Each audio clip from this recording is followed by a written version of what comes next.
Deliveries are through the back entrance, miss. The words hit Zara Williams like a slap across the face, but her expression didn't change. At 19, she had heard variations of this sentence more times than she cared to count. She stood at the marble reception desk of JFK International Airport's Platinum Elite Lounge, her worn canvas backpack slung over one shoulder, vintage university hoodie, slightly too big sneakers that had seen better days. To Jennifer Walsh, the blonde receptionist with perfectly manicured nails, Zara looked like she had wandered into the wrong zip code. "I'm not delivering anything," Zara replied, her voice steady and calm. "I'm flying first class." Jennifer's laugh was sharp and dismissive. "Sure, you are, sweetheart." The automatic glass doors behind them hissed open and closed as legitimate passengers entered the lounge. Men in tailored suits, women carrying designer handbags, the kind of people Jennifer was used to seeing. Not teenagers in thrift store clothing. Zara reached into her hoodie pocket and pulled out her phone, displaying her boarding pass on the screen. She placed it gently on the marble counter right next to the fresh orchid arrangement that probably cost more than most people's monthly rent. "Flight AV 880 to Heathrow," Zara said. "Seat 1A. Jennifer picked up the phone with two fingers as if it might be contaminated. She glanced at the screen, expecting to see an economy boarding pass that had somehow gotten lost. Her eyes widened as she read the information displayed. Passenger Williams, Zara status, Royal. Key Elite cabin first class. Owner suite, seat 1. The Royal Key Elite status wasn't something you could buy. It was invitation only reserved for heads of state, A-list celebrities or board members. Jennifer had been working the lounge for 3 years and had seen the status maybe a dozen times. I apologize, Miss Williams." Jennifer stammered, her face flushing deep crimson. "The system usually alerts us when Royal Key passengers arrive. Please come in. Can I get you champagne? Sparkling water?" "Perhaps some caviar. Water is fine," Zara said, taking her phone back. She didn't make a scene, didn't demand an apology, didn't lecture Jennifer about assumptions. She just wanted to sit down and sketch in peace. The Platinum Elite Lounge stretched out before her like a small luxury hotel. Floor-to-ceiling windows overlooked the tarmac where massive aircraft moved like graceful giants. Zara loved watching them. The engineering fascinated her, the sheer miracle of heavy metal taking flight. She found a secluded corner seat by the windows, perfect for observing both the aircraft outside and the people inside.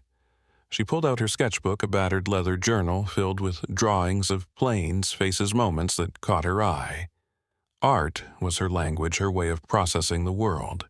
At 19, she was already being courted by several prestigious art schools, though she hadn't told her father about the acceptance letters yet. David Williams worried enough about her as it is. Her phone buzzed. A text from Dad, flight on time. "Remember, if anyone gives you trouble, call me immediately." Zara smiled and typed back, "All good so far. Lounge receptionist thought I was kitchen staff, but we sorted it out. Taking off soon? Love you?" The reply came quickly. "Tell them to check the file if they bother you. Fly safe, bug. Love you too." Jennifer appeared at her side with a crystal glass of sparkling water and a small plate of artisanal cookies. "Again, my sincere apologies, Miss Williams. Is there anything else I can bring you?" "This is perfect, thank you," Zara said, accepting the water with grace. Jennifer hurried away, probably to update the computer system and figure out how she had missed such an important passenger. Zara opened her sketchbook to a fresh page and began drawing the scene outside her window. A massive Boeing 777 was being pushed back from its gate, its engines beginning their warm-up cycle. The ground crew worked with choreographed precision, each person knowing their role in getting the aircraft ready for flight. There was beauty in the coordination and the trust required to make aviation work. The lounge was quiet except for the soft murmur of conversation and the gentle hum of air conditioning. Business travelers typed on laptops, made phone calls in hushed tones, or simply relaxed in the comfortable chairs. This was supposed to be a sanctuary, a place where the chaos of commercial aviation couldn't reach. Zara's pencil moved across the paper, capturing the lines of the aircraft. the movement of the ground crew, the way sunlight reflected off the terminal windows. She lost herself in the work the way she always did. Art was her escape, her way of finding peace in a world that often seemed determined to see her as out of place. A movement in her peripheral vision caught her attention. Jennifer was back at the reception desk, and someone was clearly unhappy about something. The woman's voice was rising, sharp and demanding, cutting through the lounge's calm atmosphere like a knife through silk. "This is absolutely ridiculous," the voice declared. "Do you know who my husband is?" Zara looked up from her sketch. Standing at the reception desk was a woman who looked like she was vibrating with tension. Mid-40s, platinum blonde hair styled into perfect waves, wearing a white Chanel suit that looked like it had never been worn before. Her handbag was a Birkin, the kind that cost more than most people's cars. This was clearly someone who was used to getting her way. "I specifically requested the window seat in row 1. The woman continued, her voice rising with each word. "My assistant confirmed it weeks ago, Mrs. Pemberton. I understand your frustration," Jennifer said, her voice trembling with nervous energy, "but as I explained, seat 1A was booked months in advance. We have you in 1B, which is an aisle seat right next to it with exactly the same service level." "I don't do aisles," the woman, Mrs. Pemberton, snapped. "I get claustrophobic. I need the window." "Who is in 1A? Move them." "I can't do that, ma'am. The passenger's already checked in and has royal key status." Zara's pencils stopped moving. She had a sinking feeling about where this conversation was heading. Mrs. Pemberton turned, scanning the lounge with eyes that looked like predatory searchlights. Her gaze swept over the businessmen in their expensive suits, the elderly couple sharing afternoon tea, the woman reading a financial newspaper. Then her eyes landed on Zara in the corner, and her expression changed. Zara with her hoodie and backpack. Zara with her thrift store aesthetic and comfortable sneakers. Zara, who was young and black and clearly didn't fit Mrs. Pemberton's idea of who belonged in first class. "Is the flight full, Mrs.?" Pemberton asked, still staring at Zara. "First class is completely booked, ma'am," Jennifer replied.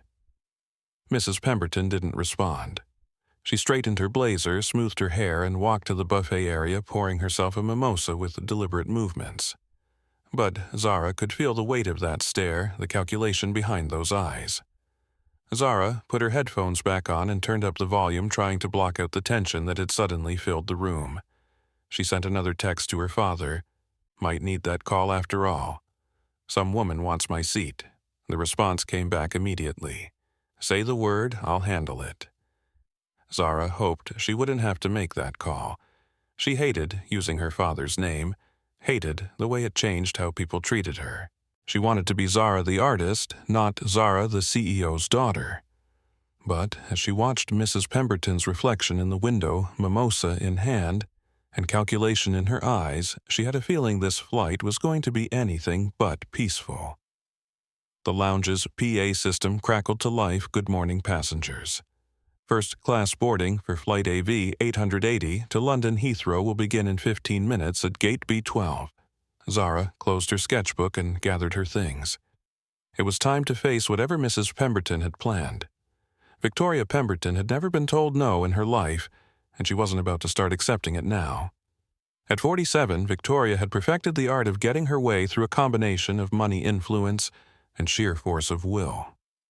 Her husband, Charles Pemberton, owned Pemberton Logistics, one of the largest shipping companies on the East Coast.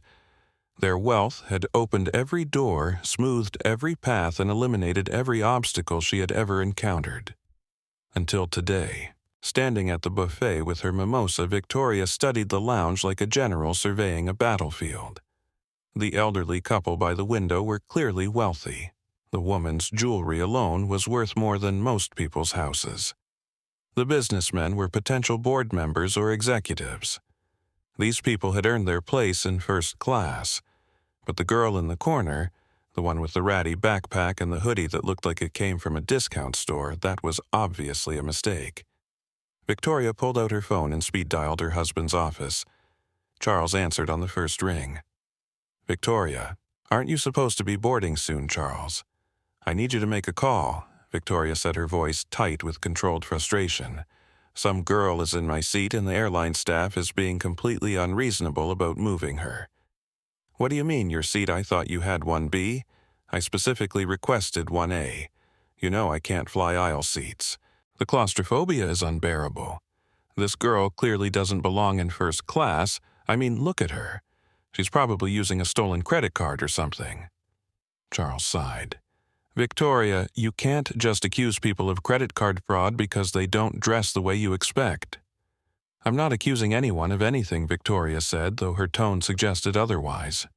I'm just saying that legitimate first-class passengers don't show up looking like they're heading to a homeless shelter. Call Robert Harrison's office. He owes you favors, and I want this sorted out. Robert Harrison was the CEO of the airline.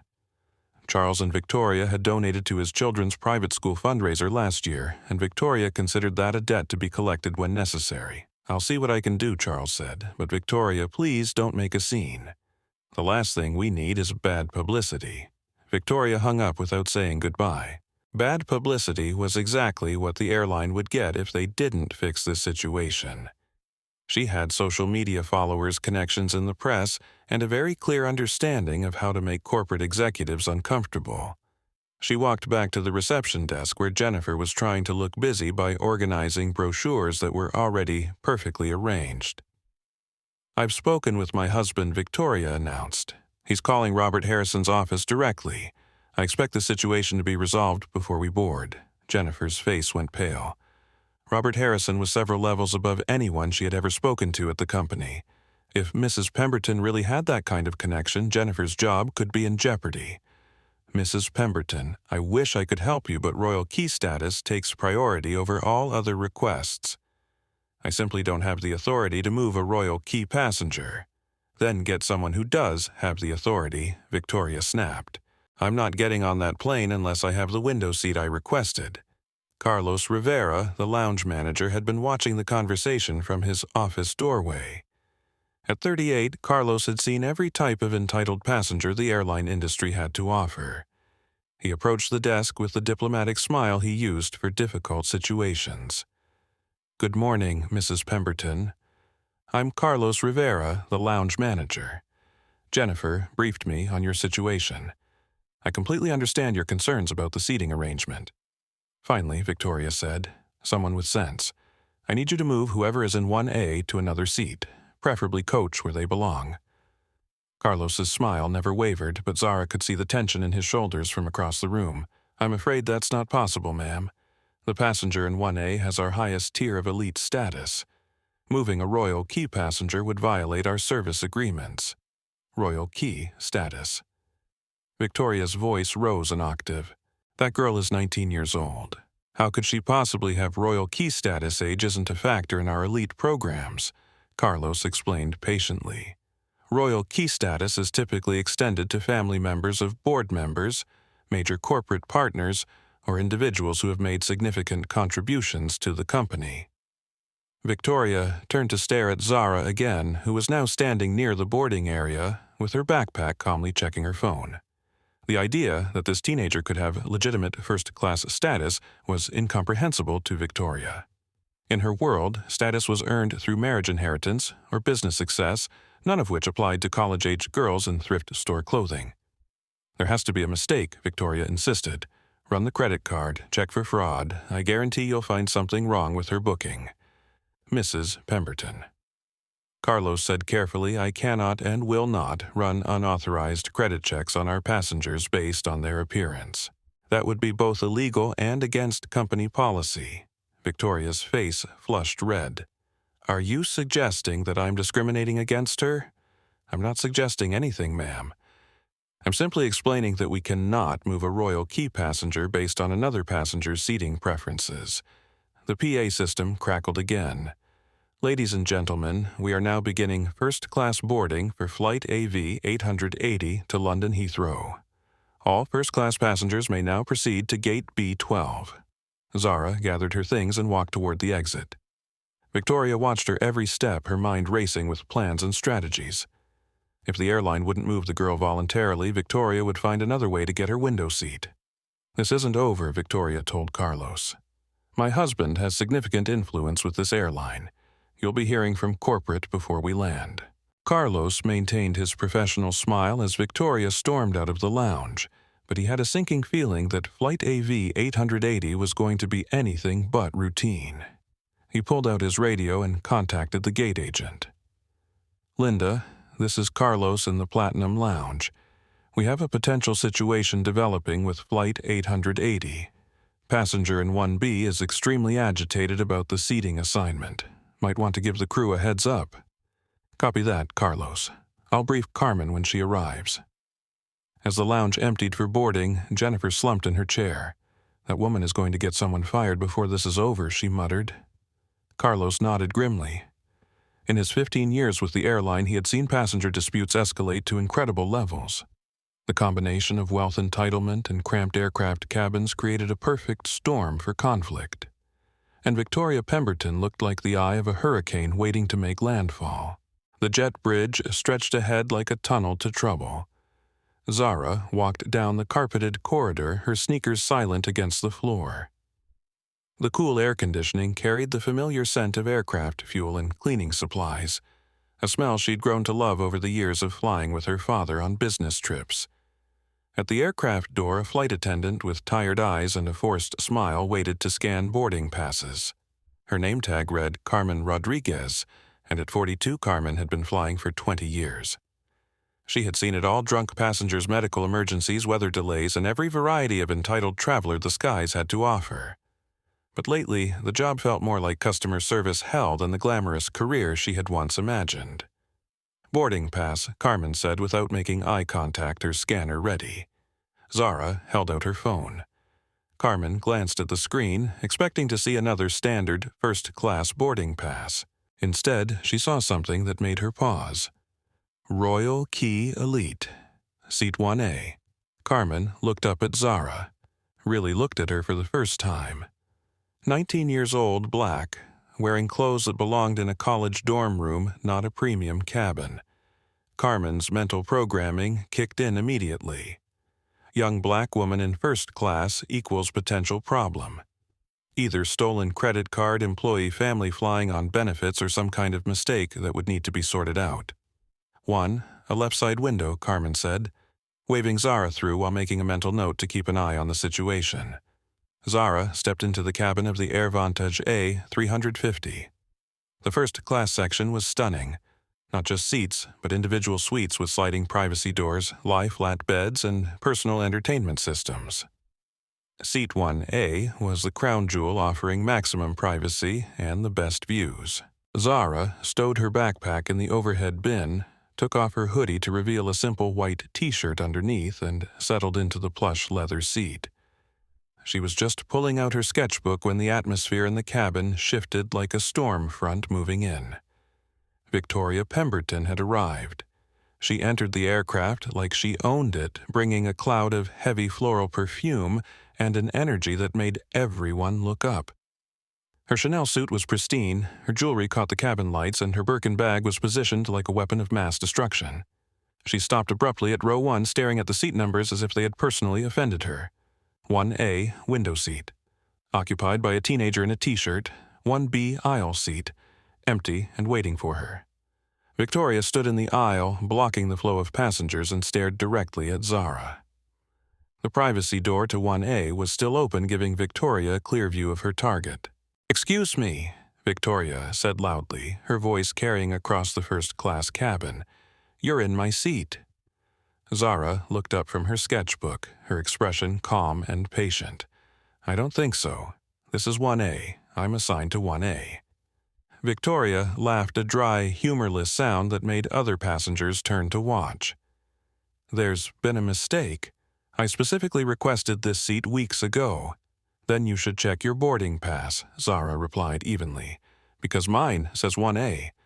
Victoria's face flushed. She snapped her fingers at Carmen, who was helping another passenger with their coat. "Stewardess, we have a situation here." Carmen hurried over immediately. She saw Victoria, expensive clothes, premium jewelry, commanding presence, and her posture straightened into automatic deference. Rich passengers meant better performance reviews, fewer complaints, and the possibility of tips. Then she looked at Zara, and her bias calculus was complete. "What seems to be the problem, Mrs.?" Pemberton Carmen asked, having checked the passenger manifest during pre-boarding. "This girl is in my seat," Victoria said, her voice rising just enough to ensure the entire first-class cabin could hear. "I need her moved immediately." Carmen felt a familiar tension in her stomach. These situations never ended well, but she knew which passenger the airline would expect her to prioritize. "Let me check both boarding passes and see what we can work out." Zara handed over her phone without argument. The royal key status was clearly visible on the screen, along with her seat assignment 1A. Victoria produced a paper boarding pass with a flourish. Seat 1B, aisle. Carmen stared at both documents, her mind racing. Company policy was crystal clear.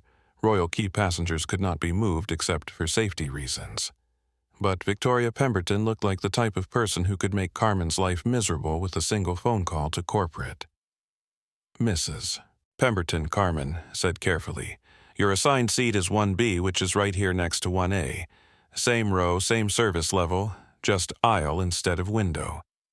"I specifically requested the window," Victoria snapped. "I have severe claustrophobia. Aisle seats trigger my anxiety. I cannot and will not fly in an aisle seat." Mike Torres, another flight attendant, approached the growing disturbance. At 31, Mike had learned that the path of least resistance usually meant siding with whoever looked like they had the most money and influence. "Is everything okay here?" Mike asked. "No, everything is not okay," Victoria said. "I'm being discriminated against because of my medical condition. I need the window seat, and this girl needs to be moved to coach where she belongs." Zara's pencil stopped moving across her sketchbook. The cabin had gone quiet, all conversations pausing as passengers tuned into the drama unfolding in row 1. "Ma'am," Zara said, her voice steady and clear. "I paid for this seat. I'm staying in this seat." "Paid for it," how Victoria shot back. "With what money? You're 19 years old, wearing clothes from Goodwill. How exactly did you afford a $5,000 first-class ticket?" The question hung in the air like smoke. Other passengers shifted uncomfortably.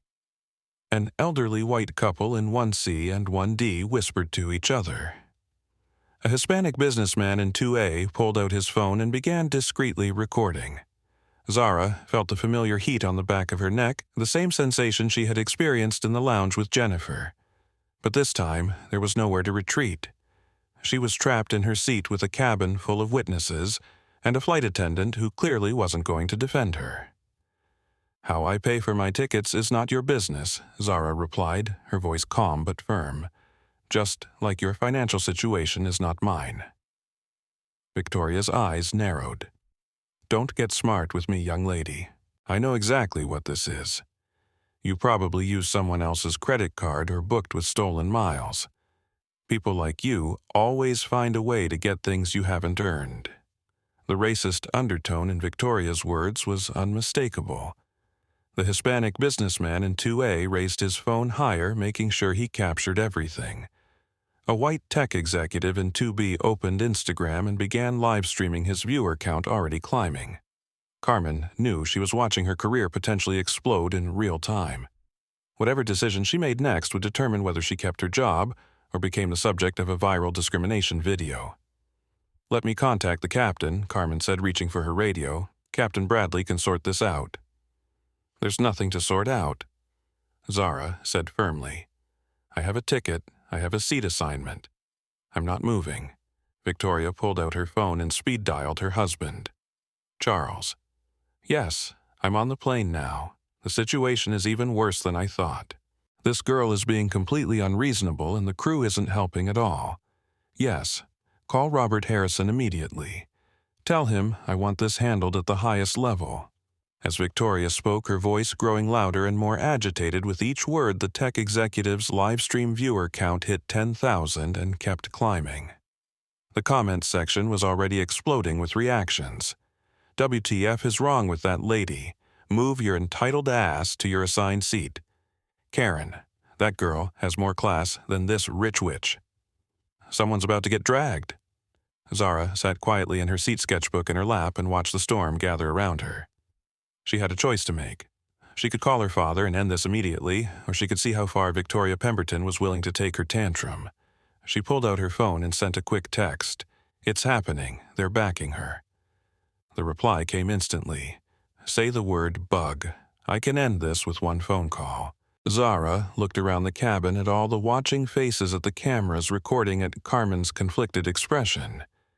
Maybe it was time for some people to learn that assumptions could be expensive. "Not yet," she texted back. But soon. Captain Thomas Bradley had been flying commercial aircraft for 32 years, and he thought he had seen every possible passenger conflict. He was wrong. The radio crackled in the cockpit as Carmen's voice came through strained and urgent. "Captain Bradley, we have a situation in first class. Passenger dispute over seating. Mrs. Pemberton is requesting to speak with you directly." Thomas sighed and unbuckled his harness. Passenger disputes were the worst part of the job. No matter how you resolved them, someone ended up angry and writing complaint letters. He made his way to the cabin, expecting to find a typical rich passenger having a meltdown over seat assignments. What he found was worse. Victoria Pemberton stood in the aisle, blocking traffic, her face red with indignation, pointing at Zara like she was identifying a criminal in a lineup. Carmen and Mike flanked her like backup dancers, both looking increasingly uncomfortable, but clearly taking Victoria's side. Captain Bradley Victoria announced loudly, "Thank God you're here. I need this situation resolved immediately. This girl has taken my seat and your crew is refusing to move her." Thomas looked at the scene, an obviously wealthy woman in designer clothes versus a teenager in casual wear. His mental calculus was instantaneous and biased. Wealthy passenger equals important passenger equals passenger who could cost him his job if she complained to the wrong people. Miss Thomas said to Zara, his voice carrying the authority of 3 decades in aviation, "We need you to move to available seating so we can resolve this issue and depart on time." Zara looked up at him with calm, steady eyes. "Captain, I'm in my assigned seat with a valid boarding pass. Why would I need to move?" "Because," Victoria interjected, "I have a medical condition that requires a window seat, and I specifically requested this seat when I booked my flight." Thomas glanced at Carmen, who nodded eagerly. "Mrs. Pemberton has documented claustrophobia, Captain. She's been very clear about her medical needs." What Carmen didn't mention was that Victoria's medical documentation consisted of a self-diagnosis and a demand for accommodation. There was no doctor's note, no official medical certification, just Victoria's insistence that she needed special treatment. Miss Thomas said to Zara again, "I'm sure we can find you another first-class seat that will be perfectly comfortable." "Actually, you can't," Zara replied calmly, "because first class is sold out." Carmen confirmed that herself 20 minutes ago. The tech executive in 2B had his Instagram live viewer count climbing past 25,000. The comments were pouring in faster than he could read them. "This is insane. That captain is a joke. Stand your ground, girl. Where is this happening? Someone call the news." Thomas felt the weight of the situation settling on his shoulders. A delayed departure meant missed connections, angry passengers, and reports to corporate explaining why his flight was late. The easiest solution was to move the teenager to coach and comp her ticket, standard operating procedure for overselling situations. "Miss, I'm going to have to ask you one more time to cooperate with crew instructions," Thomas said, his voice taking on the official tone he used for unruly passengers. "If you refuse, we'll have to call security." The words hung in the air like a threat. Zara felt every eye in first class focused on her.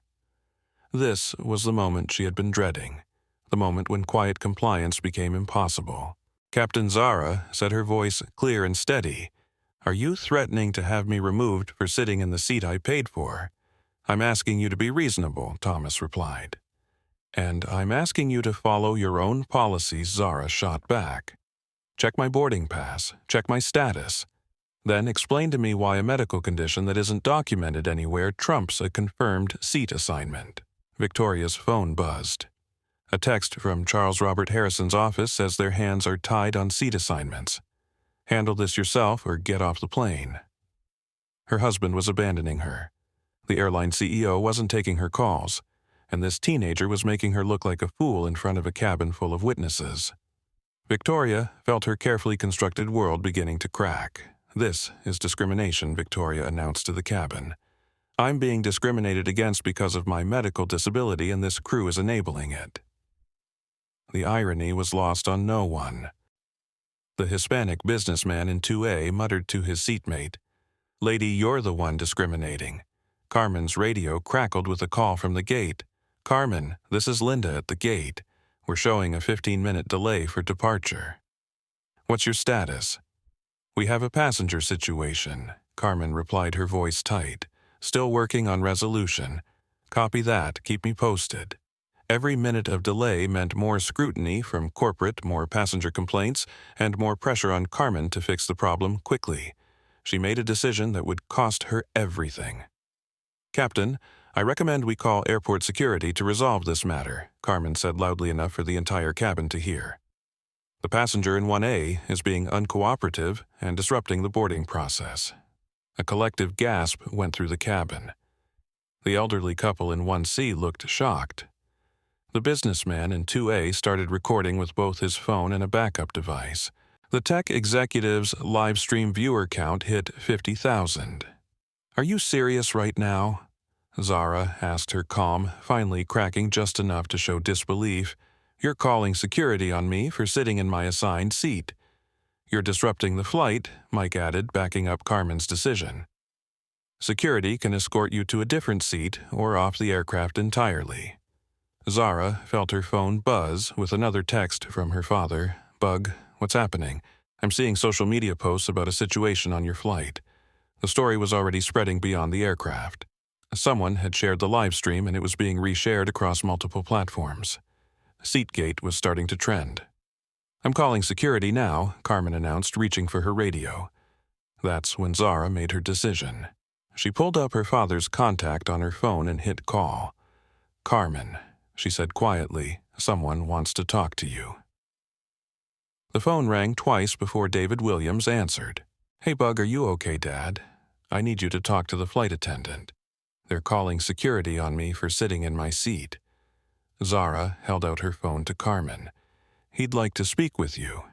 Carmen took the phone reluctantly, assuming she was about to deal with an angry parent who would threaten lawsuits and demand compensation. She had handled hundreds of these calls. "This is Carmen Rodriguez, lead flight attendant on Flight AV 880, she said in her professional voice. "How can I help you?" The voice on the other end was calm, measured, and absolutely terrifying. "Miss Rodriguez, this is David Williams, CEO of Williams Aviation. I believe you're harassing my daughter." Carmen's face went white. Williams Aviation was one of the largest aircraft leasing companies in the world. They owned 40% of the planes her airline used, including the one she was standing in. Mr. Williams, I didn't realize. You didn't realize what, that my daughter had the right to sit in the seat she paid for, that calling security on a paying passenger for the crime of being young and black might be problematic." The phone was loud enough that several nearby passengers could hear both sides of the conversation. Victoria, who had been preparing to celebrate her victory, suddenly looked like she was going to be sick. "Mr. Williams, there's been a misunderstanding," Carmen stammered. "No misunderstanding." David's voice came through crystal clear. "You've just live-streamed racial profiling to 75,000 viewers. Williams Aviation owns the aircraft you're standing in. We lease it to your airline under contracts that include non-discrimination clauses. You have exactly 60 seconds to fix this situation before I start making phone calls that will end careers." Carmen's hands shook as she held the phone. 20 years of aviation experience, and she was about to lose it all because she had assumed a young black woman didn't belong in first class. Victoria backed away slowly, her face pale, finally understanding the magnitude of her mistake. The tech executive's live stream was approaching 100,000 viewers, and the comment section was exploding with recognition of David Williams' name. "Oh shit, that's the David Williams. Williams, aviation owns like half the planes in America. That flight attendant is so fired, Karen picked the wrong family to mess with." The elderly couple in 1C was staring openly now. The businessman in 2A was grinning as he recorded everything. Captain Bradley stood frozen in the aisle, realizing his career had just taken a nosedive at 30,000 feet. "Mr. Williams Carmen," said her voice barely above a whisper, "what would you like me to do? I'd like you to apologize to my daughter, return to your duties, and pray that your employee handbook has a good severance package. Then I'd like to speak with your captain." Carmen handed the phone to Thomas Bradley with shaking hands. His face was already ashen. He had heard enough to know his 32-year career was over. "Captain Bradley speaking," he said into the phone. "Captain, you just threatened to have my daughter removed from a seat she legally occupied because a racist passenger threw a tantrum. Williams Aviation holds a lease on this aircraft. We have termination clauses for discrimination incidents. Would you like to explain to me why you took the side of bias over policy?" Thomas looked around the cabin at all the recording devices at Victoria, cowering by the beverage cart at Zara, sitting calmly in her seat like the eye of a hurricane. "Sir, there was a dispute about seat assignments." "There was no dispute. There was my daughter sitting in her assigned seat, and a crew that decided her skin color made her less worthy of first-class service. The entire incident is being live-streamed. Your airline stock price is about to take a hit and your employment status just became very uncertain."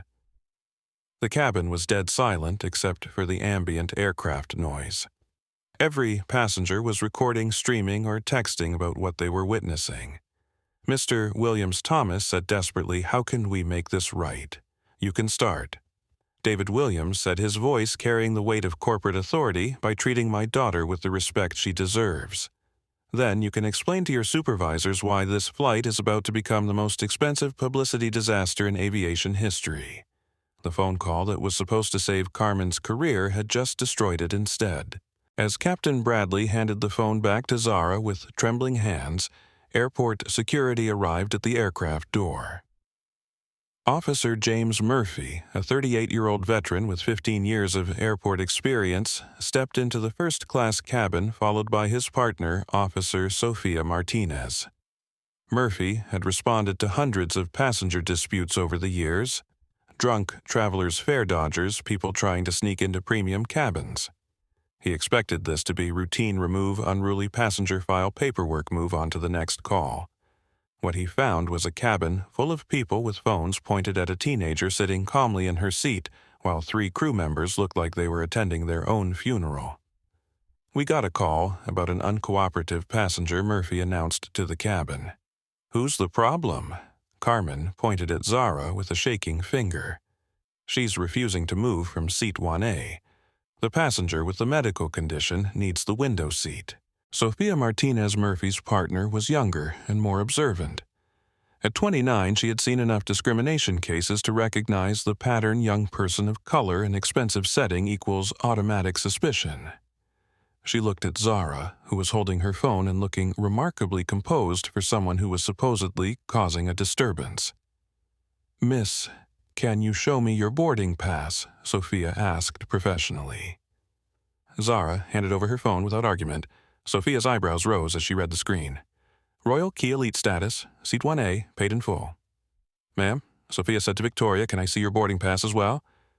Victoria produced her paper boarding pass with shaking hands. "Seat 1B, aisle." Sophia looked between the 2 documents, then at her partner. Something wasn't adding up. "So, you called security because a passenger is sitting in her assigned seat." "She's supposed to move for medical accommodation," Carmen said quickly. "Do you have documentation of the medical condition requiring specific seating?" Sophia asked. The question hung in the air unanswered. Victoria had no medical documentation because there was no real medical condition, just her preference for window seats and her belief that she could bully a teenager into giving up what she wanted. Murphy was getting impatient. "Look, we don't have time for this. Someone needs to move so this flight can leave." Officer Murphy Zara said calmly, "I'd like to file a discrimination complaint." Murphy blinked in surprise. "Against who?" "Against the crew members who called you to remove me from my paid seat based on my appearance." Sophia pulled out her incident report tablet. She had been trained in discrimination protocols, and Zara's calm professionalism was setting off alarm bells. Miss, can you walk me through what happened here? I boarded the aircraft and sat in my assigned seat, Zara explained clearly. Mrs. Pemberton demanded I move because she wanted the window. When I declined, the crew threatened to have me removed despite the fact that I have valid documentation and the highest tier of elite status with this airline. The tech executive's Instagram live viewer count had passed 150,000. Comments were flooding in from around the world as the stream was shared across social platforms. This is happening right now on a plane. That girl is so calm and collected, the crew should be arrested. Someone identify that racist woman, David Williams' daughter. Of course she has royal key status. Sophia was reading the comments on her own phone while taking notes. Miss Williams, did the crew ask for any additional verification beyond your boarding pass? They questioned how I could afford the ticket, Zara replied. Mrs. Pemberton accused me of using a stolen credit card. Victoria's face flushed. I never said that exactly. Ma'am? Sophia said to Victoria, did you question this passenger's right to her seat based on her appearance or age? Victoria looked around the cabin at all the recording devices at the 150,000 people watching live at her husband's threatening texts and realized she was trapped in a web of her own making. I just wanted my medical accommodation, Victoria said weakly. What medical accommodation? Sophia asked. Where's your documentation? Murphy was scrolling through social media on his phone and realizing this situation was exploding far beyond a simple passenger dispute. Seatgate was trending nationally. Videos from inside the cabin were being shared thousands of times. The airline's official Twitter account was being bombarded with angry messages. Partner Murphy said to Sophia, I think we need to step back and reassess this situation. That's when David Williams called back. Zara's phone rang and she answered on speaker so everyone could hear. Bug, are you okay? I'm seeing this all over social media now. I'm fine, Dad. Airport security is here. Put one of the officers on the phone. Sophia took the phone. This is Officer Martinez, Airport Security. Officer Martinez, this is David Williams, CEO of Williams Aviation. I need to inform you that you're dealing with a case of racial profiling that's being live-streamed to hundreds of thousands of viewers.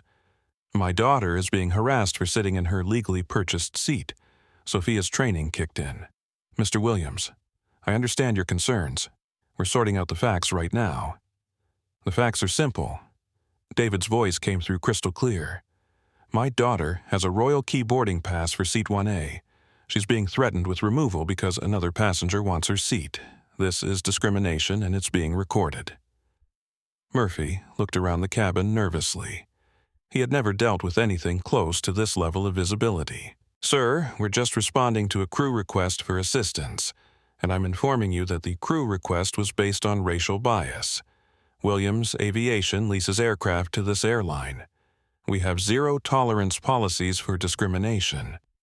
This incident is going to result in contract reviews and employment terminations. Victoria finally spoke up, her voice desperate. I didn't know who she was. How was I supposed to know she was important? The comment landed like a bomb. Even Murphy winced at the implications. Ma'am? Sophia said carefully, are you saying your behavior would have been different if you had known the passenger's identity? Victoria realized her mistake too late. I just wanted my seat. Her seat is 1B, Zara said quietly. It's clearly marked on her boarding pass. The Hispanic businessman in 2A was live streaming on his own platform, now providing Spanish-language commentary for viewers across Latin America. The elderly couple in 1C had their phones out recording everything for their grandchildren. The viral moment was being captured from multiple angles and shared across the globe. David Williams' voice came through the phone again, addressing the entire cabin. Ladies and gentlemen, my daughter Zara is a royal key passenger with Williams Aviation. She has every right to be in that seat. The crew members who called security based on her appearance will be terminated. The airline executives who allowed this to happen will face consequences, and Mrs. Pemberton will be banned from all Williams Aviation partner airlines. Victoria's knees buckled. Williams Aviation partnered with virtually every major airline in North America and Europe.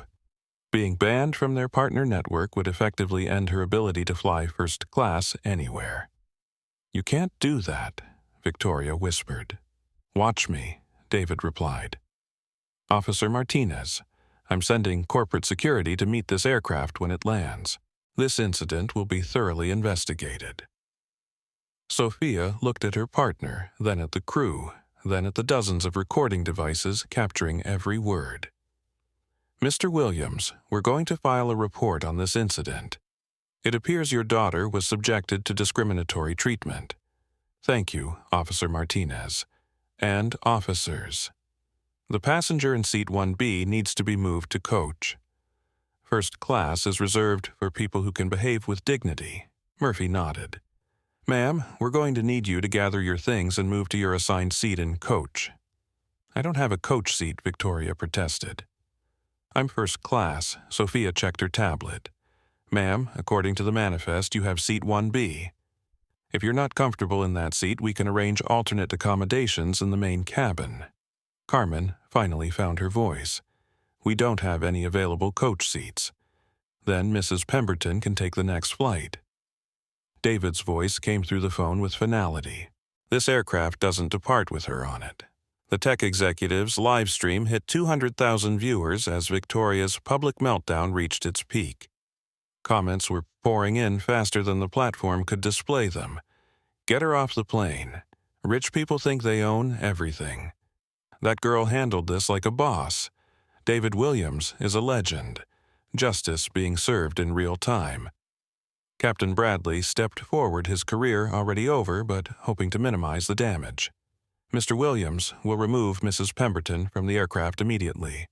"Too little too late," Captain David replied.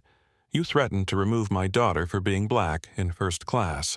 Your employment with this airline ends today." Carmen began crying openly.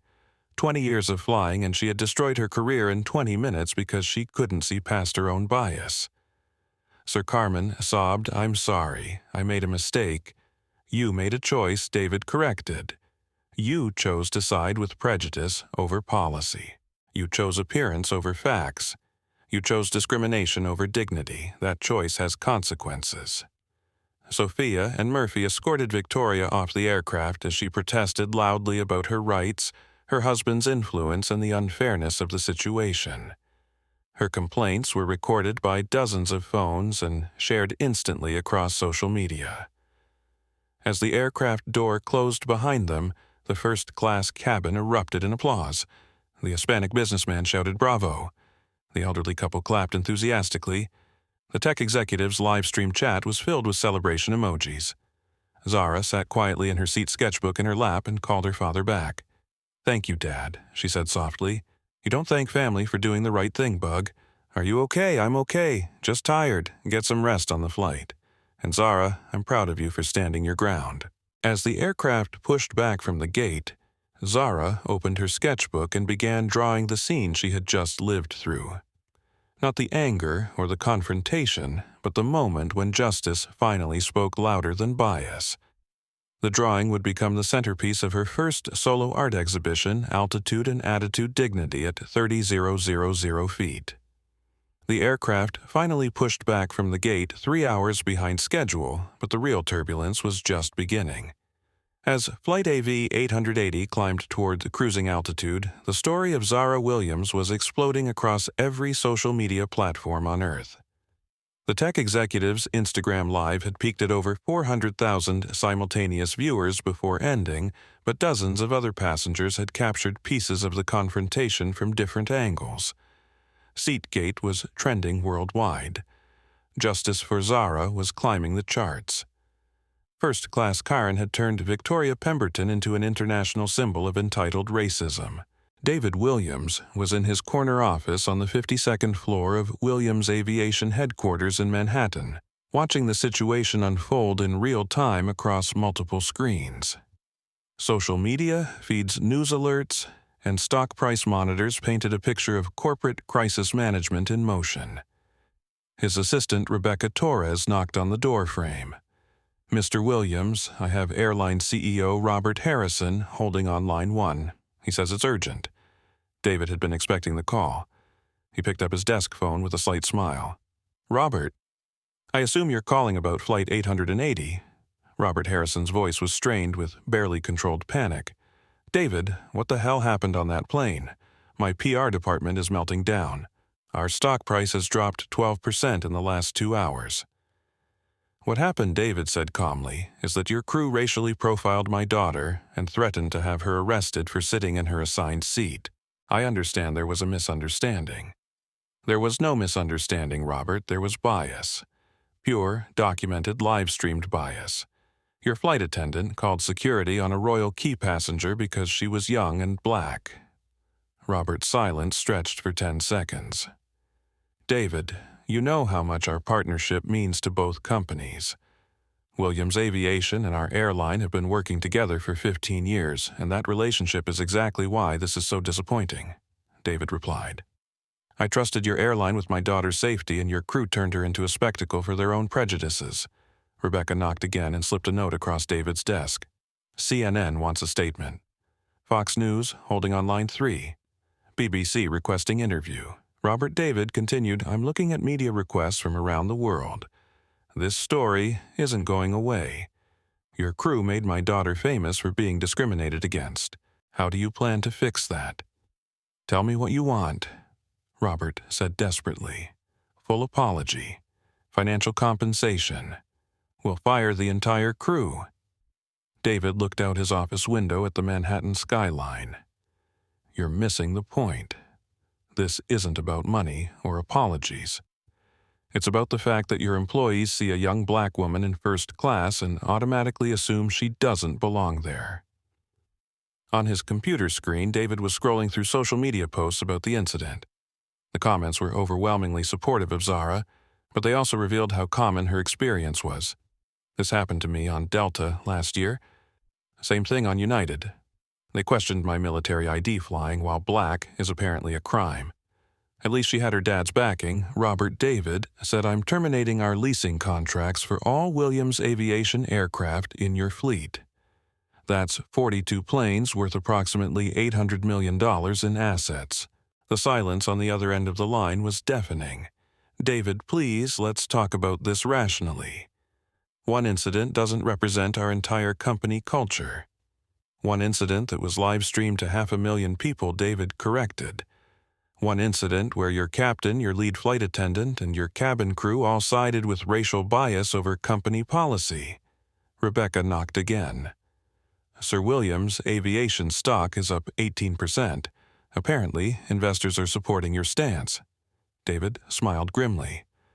"Robert, I'm also calling an emergency meeting with the boards of every airline that leases Williams aircraft. We're implementing mandatory bias training accountability protocols and zero-tolerance policies. Any airline that doesn't comply loses their Williams Aviation partnerships. You're going to restructure the entire industry because of one passenger dispute. I'm going to restructure the industry because my daughter shouldn't have to prove she belongs in a seat she paid for," David replied. "Because royal key status shouldn't depend on skin color. Because dignity isn't negotiable at any altitude." David's phone buzzed with a text from Zara Dad. "I'm seeing the news coverage. Don't destroy the whole airline for me." He texted back, "Not destroying anything, Bug. Just making sure it never happens again." Robert's voice came back through the speaker, defeated. "What do you need from us?" "Carmen Rodriguez terminated immediately. Captain Bradley terminated immediately. Any supervisor who signed off on their discriminatory policies terminated. Full public apology acknowledging racial profiling. And $1 billion fund for aviation equality training across the industry. $1 billion. It's less than your market cap loss from this incident," David pointed out, "and it's exactly what comprehensive change costs." Rebecca handed David another note, Zara's calling, on line 4. "Robert, I have to take a call from my daughter. Think about my terms. You have 24 hours to respond before I make the contract termination public." David switched lines. "Hey, Bug, how are you holding up Dad? This is getting crazy. People are calling me a hero for sitting in my seat." "You are a hero," David said. "Not for sitting in your seat, but for not backing down when they tried to make you feel like you didn't deserve it." Through his office window, David could see protesters gathering in the plaza below. Some held signs reading, "Justice for Zara." Others read, "Dignity in the skies." The movement was already bigger than one incident on one plane. "Zara, I need to ask you something important," David said. "This story is going to follow you for a while. College applications, job interviews, dating. People are going to know who you are. Are you okay with that?" Zara was quiet for a moment. In the background, David could hear the ambient noise of the aircraft cabin. "Dad, do you know how many people have texted me saying this happened to them too? That they just took it because they didn't want to cause a scene? A lot, I imagine. Maybe me not backing down helps someone else stand up next time." David felt his chest tighten with pride. "Bug, you just changed the aviation industry. I hope you're ready for what comes next. Are you going to be okay? I know this is costing you business relationships." David laughed. "Zara Williams. Aviation stock is at an all-time high. Turns out investors like companies that stand up for what's right. I'm getting partnership requests from airlines around the world who want to prove they're better than this." Rebecca knocked once more, holding a tablet showing breaking news coverage. "Sir, the president just tweeted about the incident. He's calling for DOT investigation into airline discrimination practices." David's phone buzzed with another call. "Bug, I've got to go. The president's office is calling. Apparently, your story made it all the way to the White House." Dad: "Yeah, I love you. Thank you for having my back. Always, Bug. Always," as David ended the call and prepared to speak with the White House. Flight AV 880 was crossing the Atlantic at 37,000 feet. In Seat 1, Zara Williams was sketching the clouds outside her window, unaware that her quiet refusal to be intimidated had just sparked a global conversation about dignity, respect, and the true cost of bias. The drawing she was working on would become the logo for the Williams Foundation for Aviation Equality, established 6 months later with a $2 billion endowment from her father. But that was still in the future. For now, she was just a 19-year-old art student flying to London, sketching clouds, and hoping her story might help someone else find the courage to stand their ground when the world tried to make them feel small. The story broke worldwide before Victoria Pemberton's Uber reached her house in the Hamptons. By the time her husband Charles arrived home from his emergency board meeting, first class, Karen was the #1 trending topic across 3 continents. Victoria was being called the face of flying privilege, and her public meltdown was being dissected frame by frame across social media platforms. Charles found Victoria in their master bedroom, surrounded by empty tissues and scrolling frantically through her phone, watching her reputation disintegrate in real time. "Charles, thank God you're home," Victoria said, jumping up from the bed. "You have to call your lawyers. That girl and her father are destroying us with lies. This is defamation."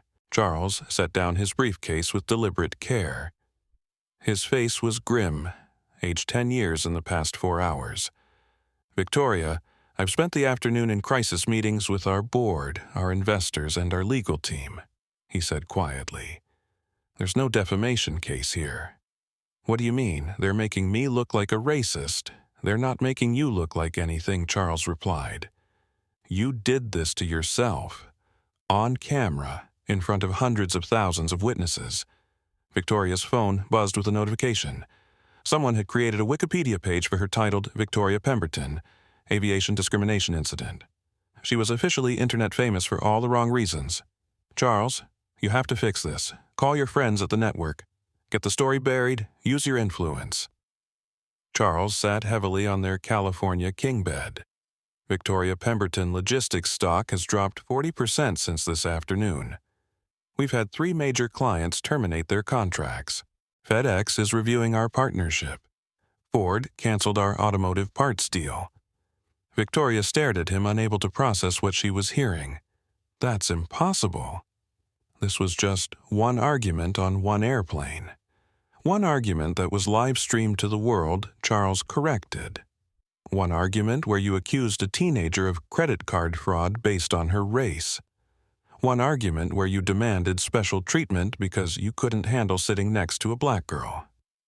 Down the hall, their housekeeper Maria was quietly packing her belongings. She had heard every word of Victoria's phone calls throughout the day, had watched the viral videos, and had made her decision. She left her resignation letter on the kitchen counter and walked out the front door without saying goodbye.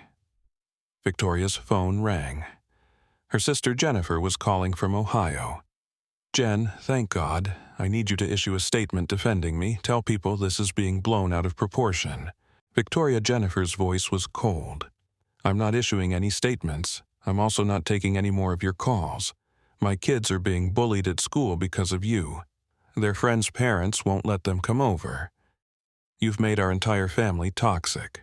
The line went dead. Charles was on his laptop reading the latest news coverage. David Williams just gave an interview to CNN. He's calling for congressional hearings on airline discrimination. The Department of Transportation is opening an investigation. "He's overreacting," Victoria protested. "I never said anything racist." Charles turned his laptop screen toward her.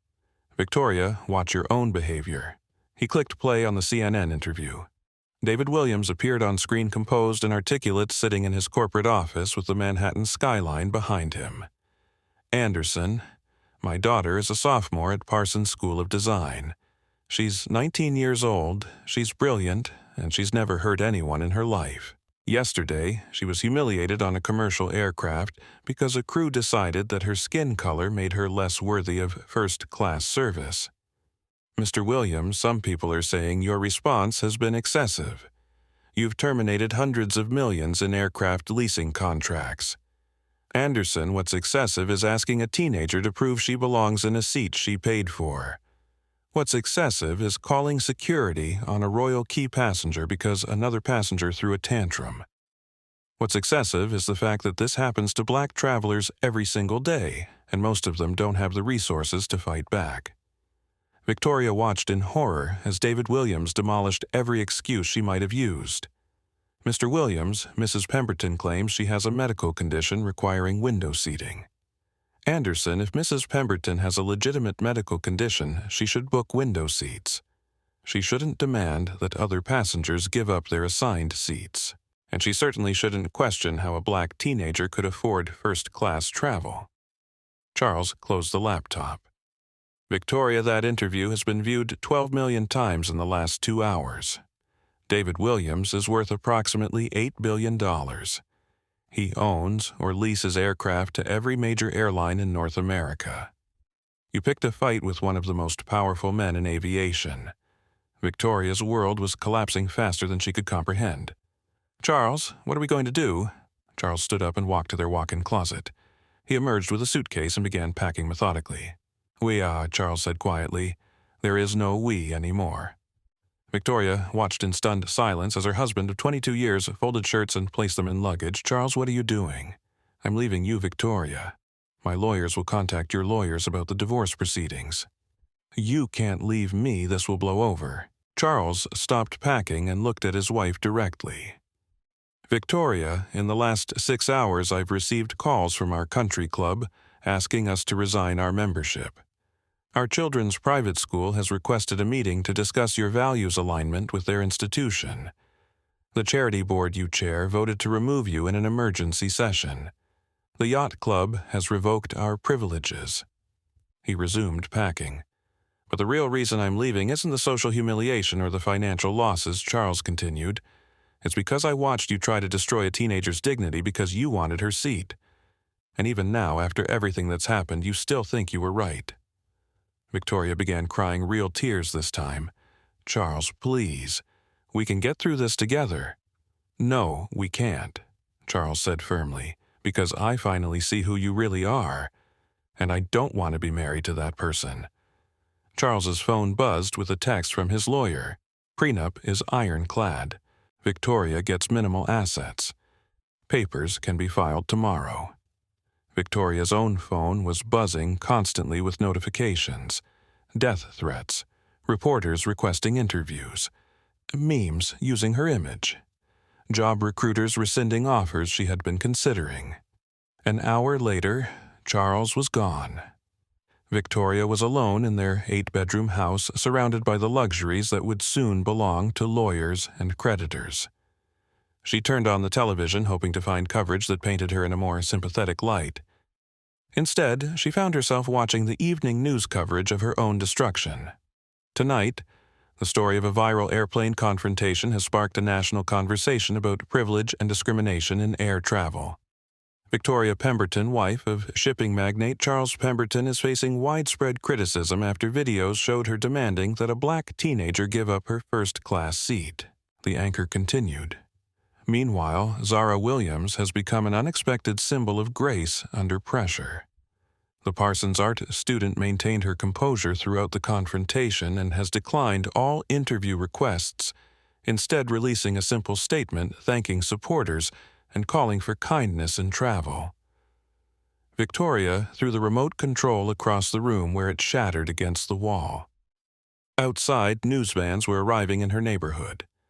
Reporters were setting up cameras on the public street hoping to catch a glimpse of the woman who had become the face of airline entitlement. Her phone rang again. This time, it was her lawyer.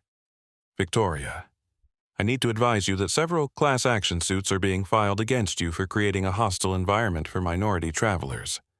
Additionally, there's a federal investigation into whether your actions constitute a civil rights violation. Victoria hung up without responding. She walked to her bedroom window and looked out at the gathering media circus. Tomorrow, she would wake up divorced, broke, and infamous. But tonight, she was still trying to understand how demanding a window seat had cost her everything she thought mattered. 3,000 miles away, Zara Williams was fast asleep in Seat 1A as Flight AV 880 crossed the dark Atlantic. Her sketchbook lay open on her lap, showing a half-finished drawing of clouds and sky. She had no idea that her quiet dignity had just changed the aviation industry forever. Flight AV 880 landed at London Heathrow 6 hours behind schedule, but the delay meant nothing compared to what was waiting on the ground. As passengers began deplaning, Zara gathered her sketchbook and backpack, moving with the same calm composure she had maintained throughout the entire ordeal. The Hispanic businessman from 2A approached her as they waited in the aisle. "Miss Williams," he said quietly, "I'm Miguel Santos, CEO of Santos International. What you did today took incredible courage. I have daughters your age, and I hope they would handle themselves with half your grace." He handed her a business card. "If you ever need anything, legal support, job references, anything, please call me." The elderly couple from 1C stopped to shake her hand. "Dear," the woman said, with tears in her eyes, "we should have spoken up sooner. Thank you for showing us what dignity looks like." As Zara walked through the jet bridge towards customs, she could see news crews waiting in the terminal. Her phone had hundreds of messages, interview requests, support from strangers, and scholarship offers from art schools around the world.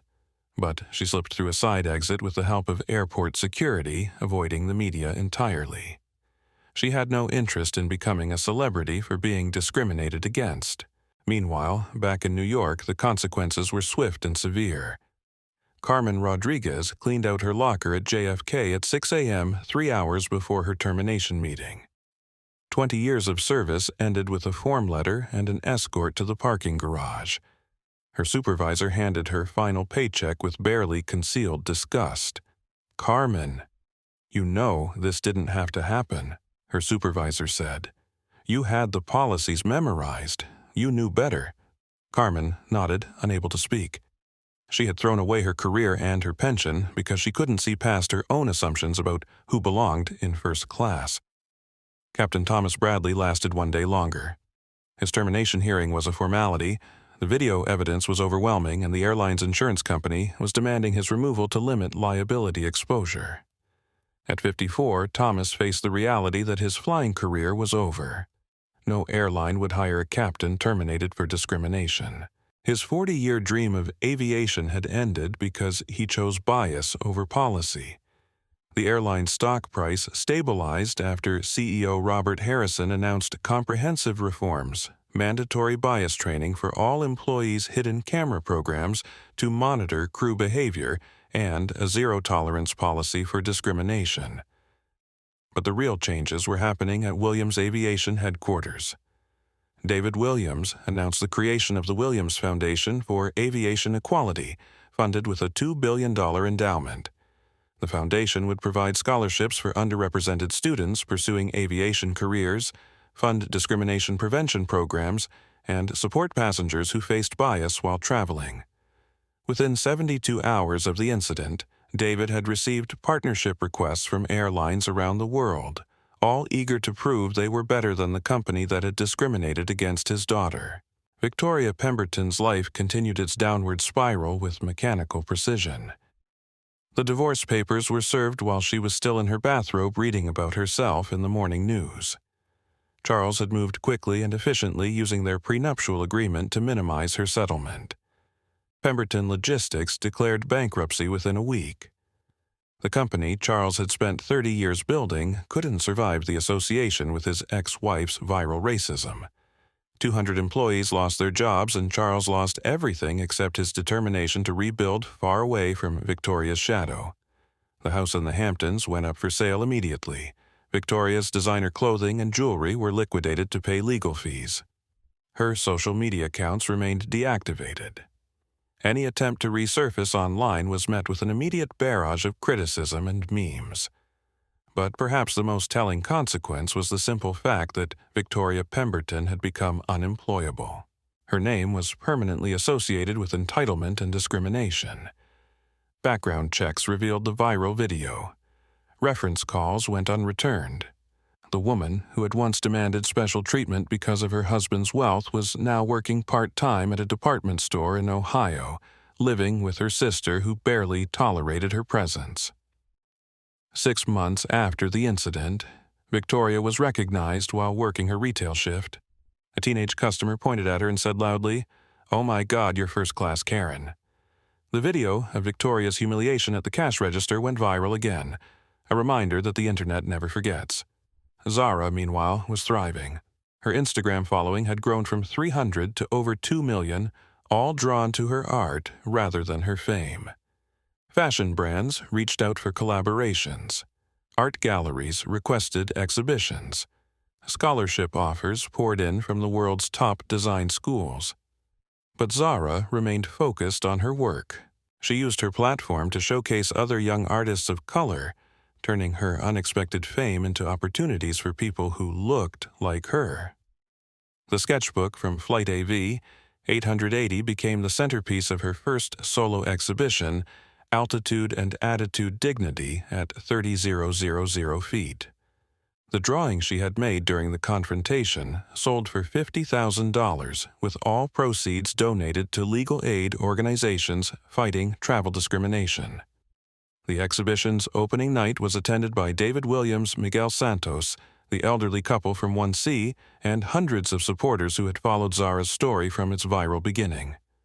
As Zara spoke to the crowd about finding art in adversity, about maintaining dignity under pressure, about the importance of standing up for what's right, the audience listened with the reverence usually reserved for heroes, which, in a way, was exactly what she had become. The first-class cabin of Flight AV 880 looked exactly the same as it had 6 months earlier, but everything else had changed.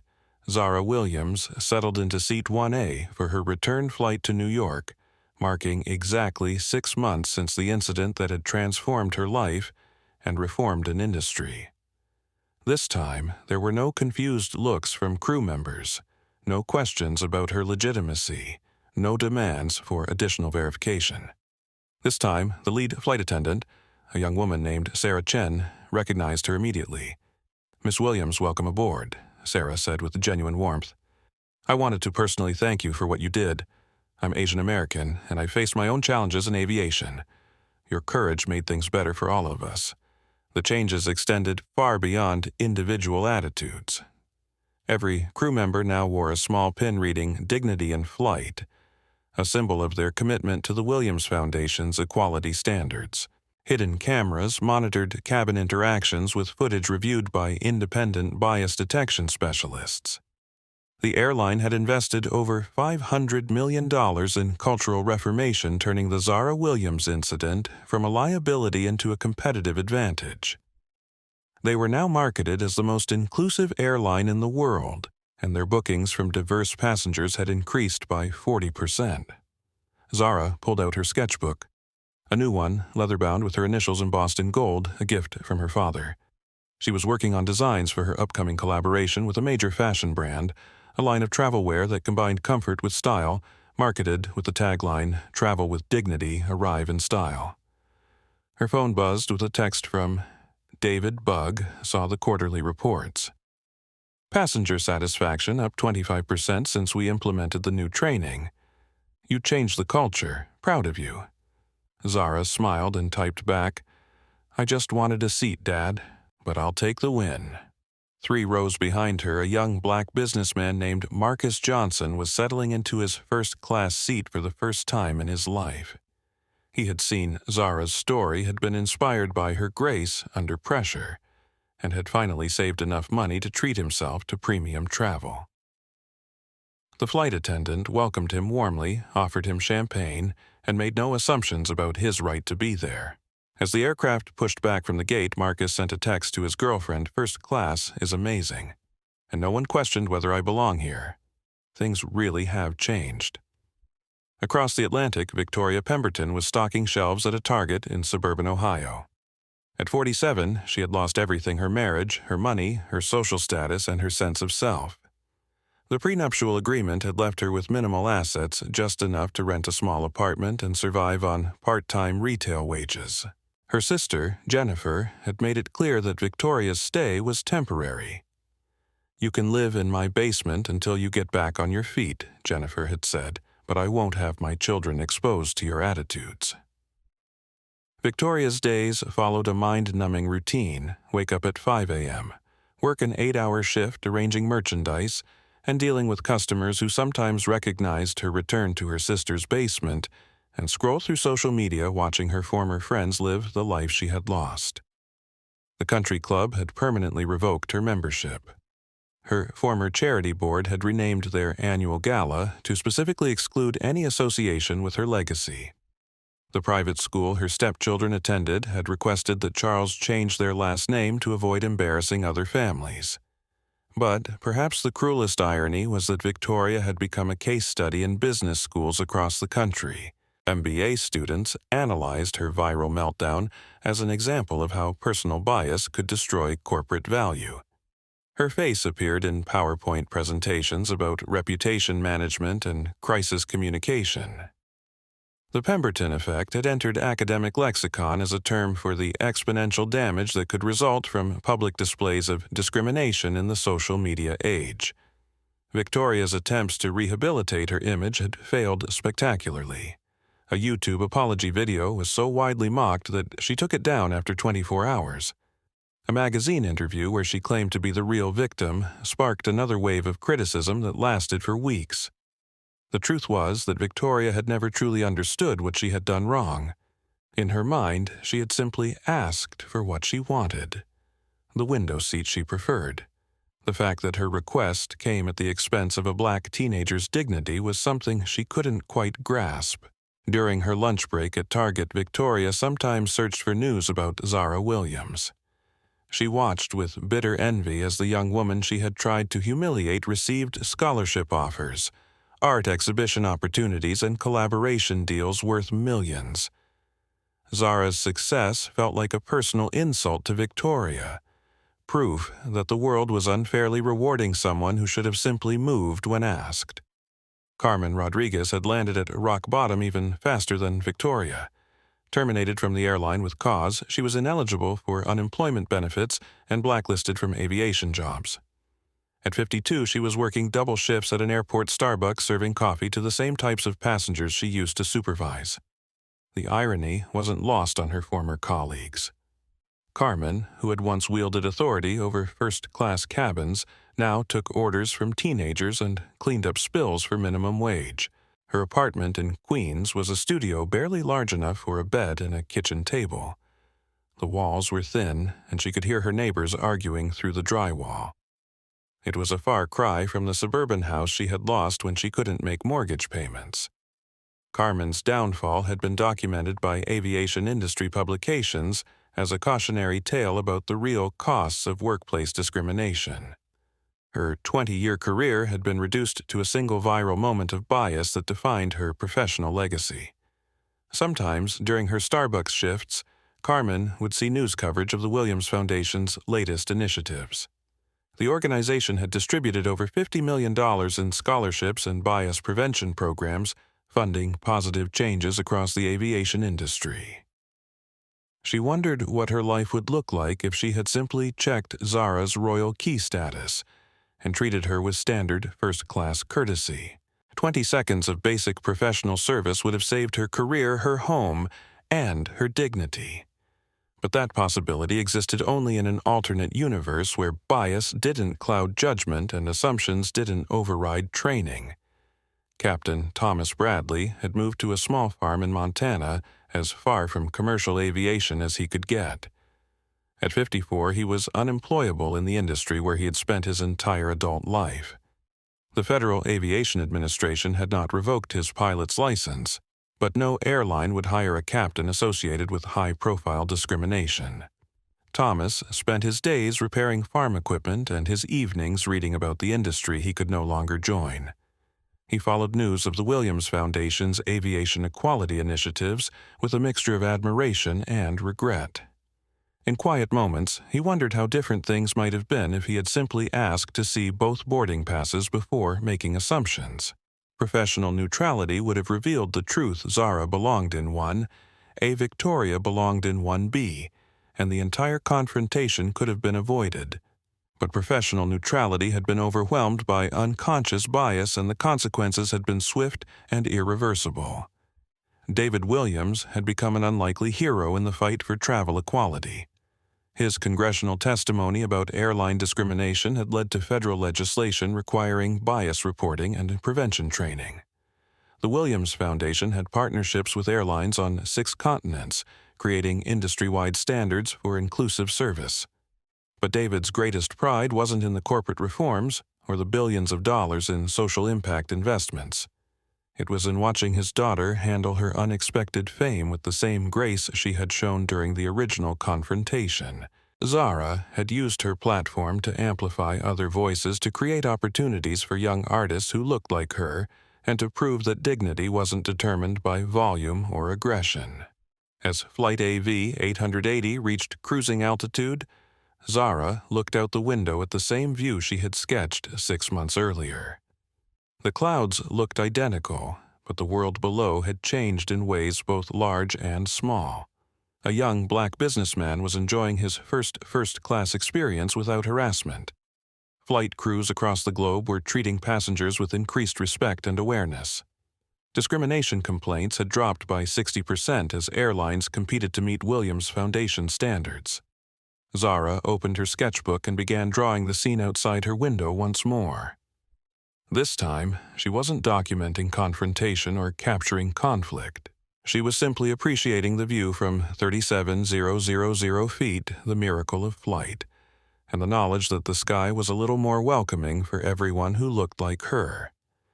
The drawing would become the final piece in her traveling exhibition, a symbol of how far the aviation industry had come in just 6 months. It was also a reminder that sometimes the most powerful revolutions begin with someone simply refusing to give up their seat. 1 year after the incident that changed everything, Zara Williams was back in the same first-class cabin in the same seat on the same route. But this time she wasn't alone. Beside her in seat 1B sat Maria Santos, a 17-year-old Latina artist from Los Angeles, who had won the Williams Foundation's first annual scholarship for promising young creators from underrepresented communities. In 1C and 1D were James and Patricia Mitchell, the elderly couple who had witnessed the original confrontation and had since become major donors to aviation equality causes. This wasn't just a flight.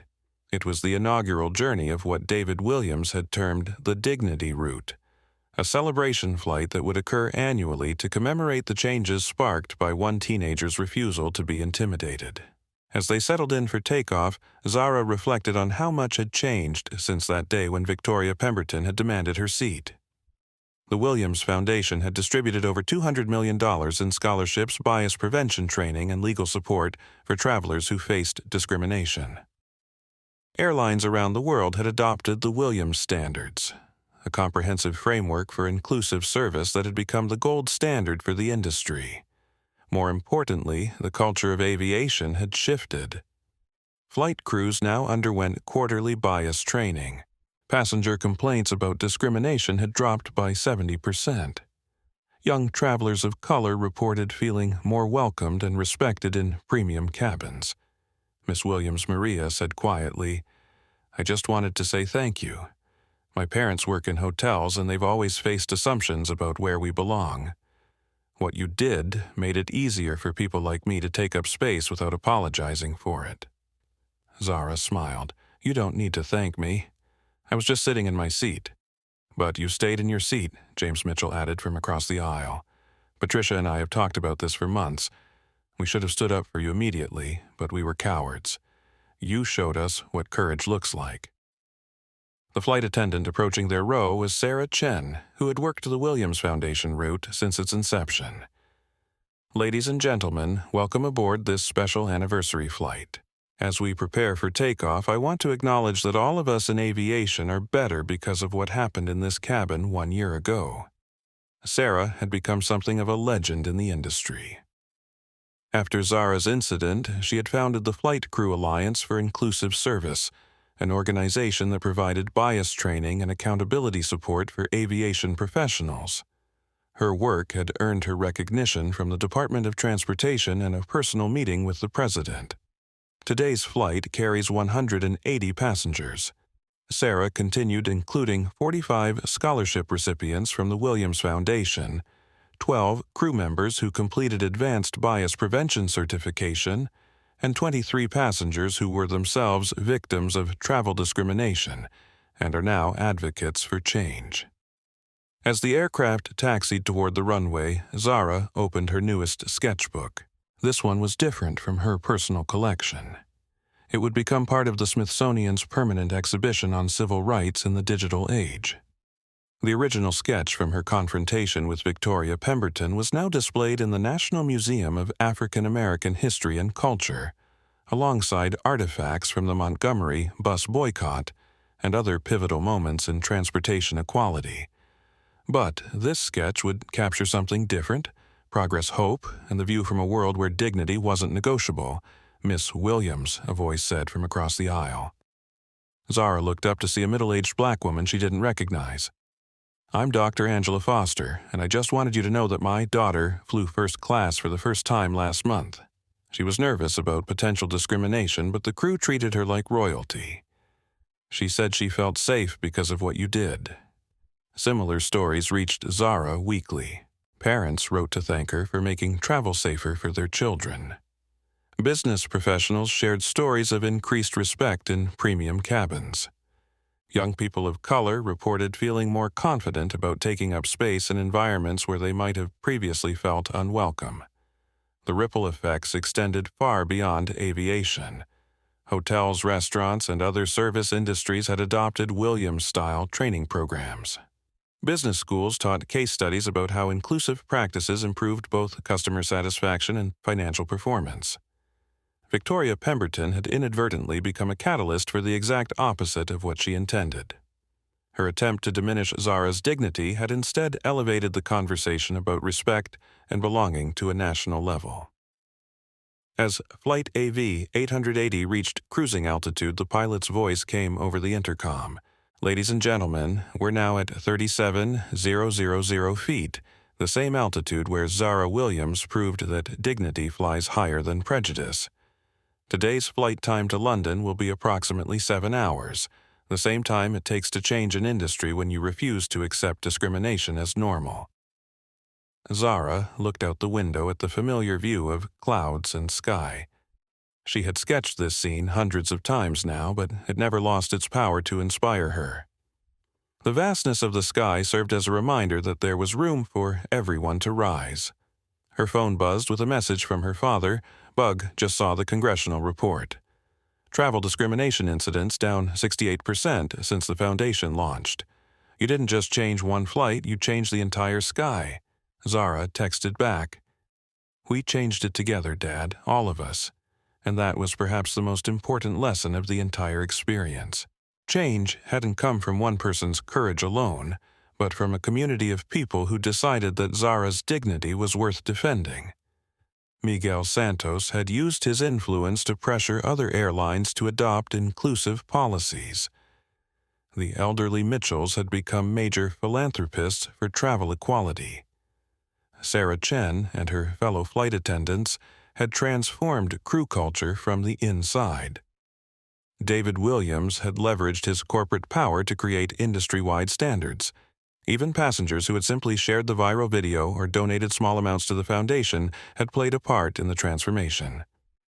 As the aircraft flew through the afternoon sky, Zara began sketching one final image for the anniversary collection. It wasn't a portrait or a landscape, but a simple drawing of hands, different colors, ages, and backgrounds, all reaching toward the same horizon. The caption would read, "We all deserve to fly with dignity." 3 hours into the flight, Zara received an unexpected message. It was from Carmen Rodriguez, the former flight attendant, whose bias had sparked the entire incident.